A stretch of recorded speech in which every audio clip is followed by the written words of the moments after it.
نہ جانے یہ بیٹی بھی کیا عجب چیز ہوتی ہے۔ بیٹی جب شادی کے اسٹیج سے سسرال جاتی ہیں تب پرائی نہیں لگتی، مگر جب وہ میکے آ کر ہاتھ منہ دھونے کے بعد سامنے ٹنگے ٹاول کی بجائے اپنے بیگ سے مختصر رومال سے منہ پوچھتی ہیں تب پرائی لگتی ہے۔ جب وہ باورچی خانے کے دروازے پر جھجک کر کھڑی ہو جاتی ہیں تب وہ پرائی لگتی ہے۔ جب وہ پانی کے گلاس کے لیے ادھر ادھر آنکھیں گھماتی ہیں تب وہ پرائی لگتی ہے۔ جب وہ پوچھتی ہیں واشنگ مشین چلاؤں کیا تب وہ پرائی لگتی ہیں۔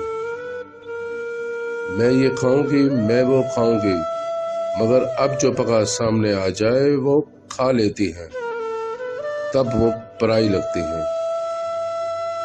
جب میز پر کھانا لگنے کے بعد برتن کھول کر نہیں دیکھتی تب وہ پرائی لگتی ہے۔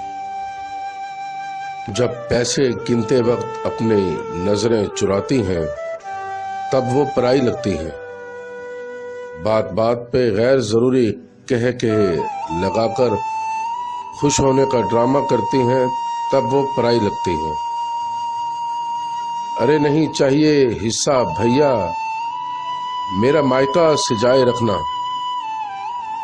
کچھ نہ دینا مجھے صرف محبت برقرار رکھنا، پاپا کے اس گھر میں میری یاد بسائے رکھنا،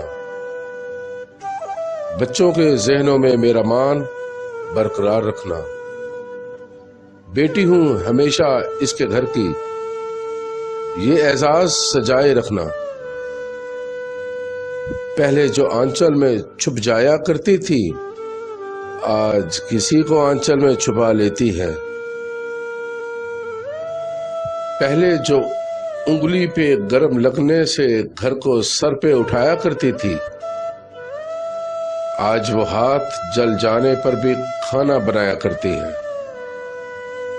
مما مما کہہ کر پورے گھر کو سر پہ اٹھایا کرتی تھی آج مما سن کے آہستہ سے مسکرایا کرتی ہے۔